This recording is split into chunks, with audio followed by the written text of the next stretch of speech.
Hello, ako po si Beth, isang intuitive reader at isang empath po. Welcome to my channel. Bago po ang lahat ay nais ko munang magpasalamat sa mga nag-subscribe na po ng aking channel. Maraming salamat po. Ang reading po natin ngayon ay para sa mga Leo, para sa buwan ng August. Alamin po natin ang mga naganap at magaganap na mga pagbabago pagdating po sa inyong financial at sa inyong career. General reading po ito kaya hindi po ito resonate sa lahat ng mga Leo. Magsilbing gabay lamang po ang mga positive messages na mapapakinggan po ninyo sa ating magiging reading ngayon. Leo.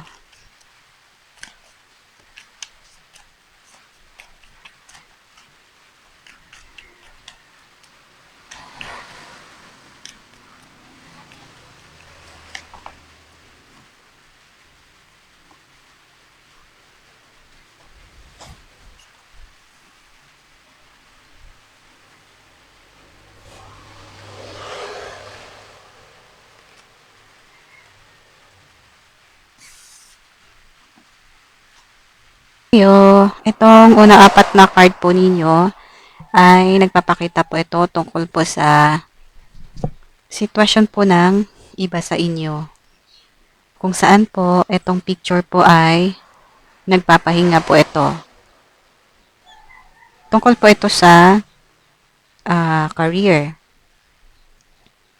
Kung saan po, para po kayo nagpapahinga, siguro po ay umabot na po sa sukdulan ang mga stress na inyong naranasan sa present ninyong career o sa trabaho po ninyo.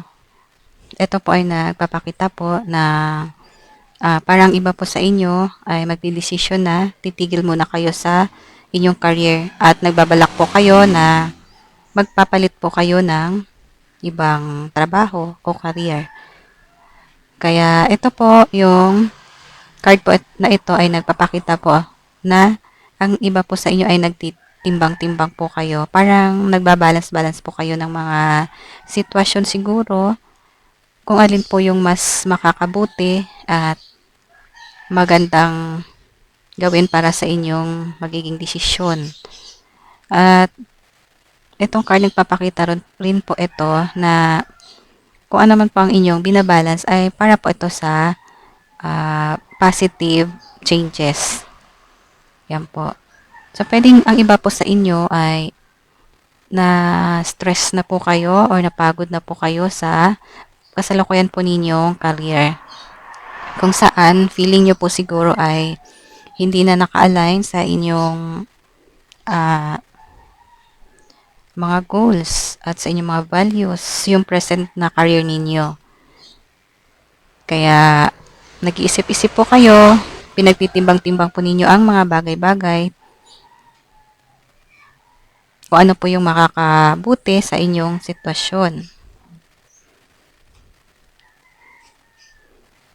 Kaya, yun po. Ang mga Leo po ay parang hindi naman po kayo masyadong nag-aalala pag kung sakali na wala po kayong trabaho. Dahil mga ano po kayo, independent po kayo pagdating po sa career. Itong picture po nagpapakita po ito na kayo po ito parang hindi po kayo nagwo-worry kung ano man po ang inyong magiging desisyon dahil alam nyo po na yan po yung makakabuti para sa inyo. At hindi po kayo nag-aalala dahil kayo po ay may mga ugali po kayo na masisipag po kayo, yung magaling po kayo maghanap ng paraan pagdating po sa inyong financial. Magaling po kayo gumawa ng paraan para kumita pa rin kayo kahit wala po kayong trabaho muna. Parang ganon. Itong nasa picture po kasi ay kahit saan magpunta itong lalaki, sinusundan po siya ng pera. Ito po. So, ganyan po ang iba po sa inyo. Kaya, ito po, pwede nga iba sa inyo ay nagpapahinga na o yung iba ay nagbabalak pa lang na magpahinga muna or pansamantalang huminto muna sa pagtatrabaho. Ayan, tama po kasi ito nagpapakita po ito ng new beginning. Kaya ang iba po sa inyo ay magsisimula po ulit or magkakaroon po ulit ng bagong simula. Simula po sa career at sa pwedeng ayan, sa trabaho po at career. Pareho lang po.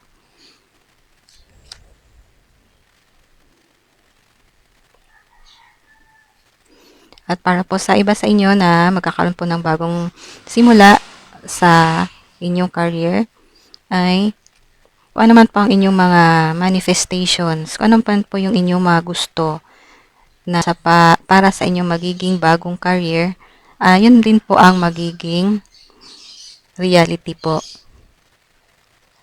Yun po ang mangyayari at magkakaroon po ng success. Magiging successful po kayo.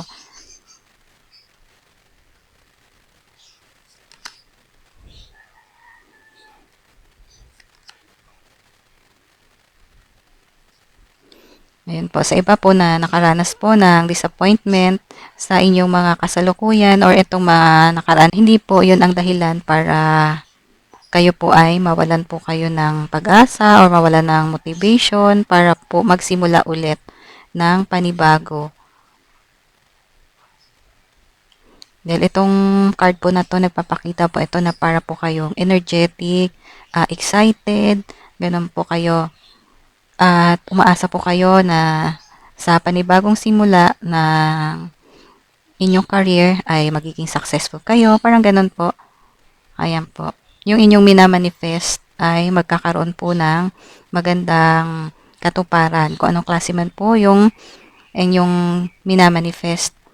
Example po, nagmamanifest po kayo ng isang career na kung saan po ay naka-align po yun sa inyong goals, kung saan ay magbibigay po sa inyo ng emotional fulfillment. Hindi lang po yung kikita lang kayo, kundi ini-enjoy nyo rin po ang inyong career. Kahit saan man po kayo magpunta, saan mang direction kayo tutungo, ay nakasunod po sa inyo yung pera at magiging successful pa rin po kayo. Makakamit nyo po ang mga kasaganaan na inyong minamanifest. Dahil po sa inyong mga katangian na mga positive po kayo, determinado po kayo na maabot po ninyo anuman yung inyong mga gusto pagdating po sa inyong career goals. At syempre, kapag naging successful po kayo ay yun na rin po ang inyong financial goals. Kaya nga po inaayos po ninyo inyong present na career dahil gusto nyo po mas ma-improve ang inyong financial goals. Ayun, kaya kung ano man pang inyong mga iniisip sa ngayon, pakinggan nyo po mabuti ang inyong intuition at makakatulong po yan para mas mapabuti po ang inyong present na sitwasyon. Ayun, so ibig sabihin itong last card po natin, nagpapakita po ito na itong mga pagsubok na nararanasan po ninyo sa ngayon or mararanasan pa lang ng iba sa inyo ay ma-overcome po ninyo. At kayo po ay tuloy-tuloy lang po kayo sa pag-abot po ng inyong minamanifest na successful na career at financial goals ninyo. Ayan po. So, tama po kayo na kung ano ang inyong paniniwala na kahit saan kayo magpunta ay sinusundan po kayo ng pera. Hindi po kayo natatakot kung pansamantala lang po kayo na matitigil sa inyong trabaho.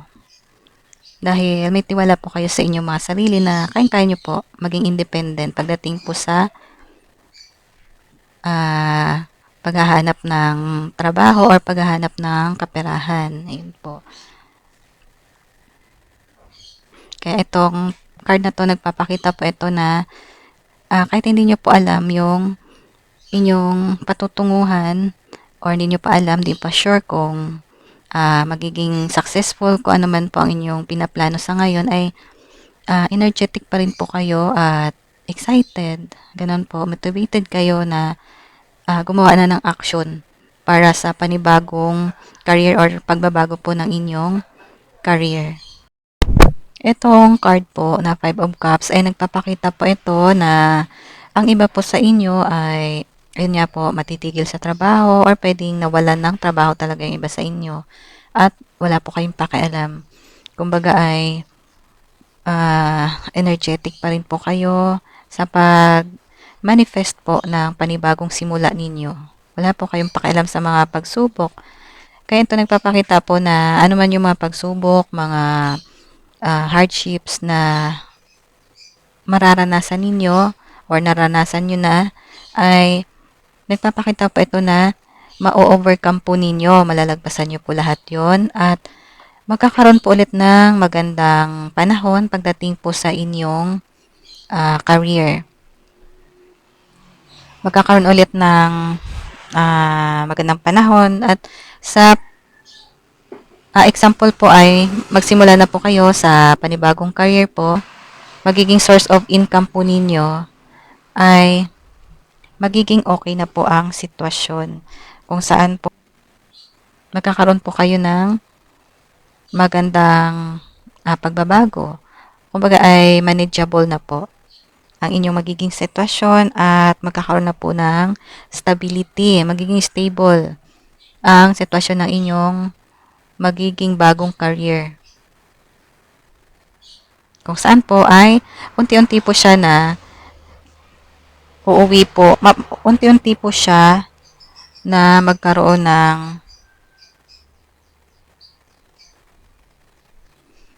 fulfilling work at environment. Yan po yung ibig niya sabihin. At dahil po sa kayo ay mga mapursige po kayo, malakas po ang inyong determinasyon para po sa pag-abot po ng inyong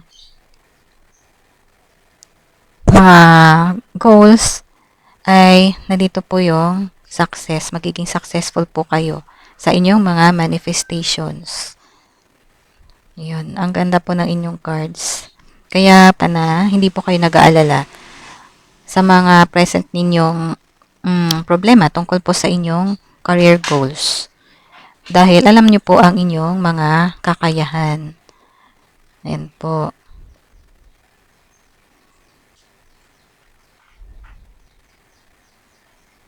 Ang ganda. Okay, ayan, Leo. Kung nagustuhan nyo po ito aking reading ngayon, ay paki-like at subscribe po ng aking YouTube channel. Maraming salamat po. See you next reading. Bye-bye.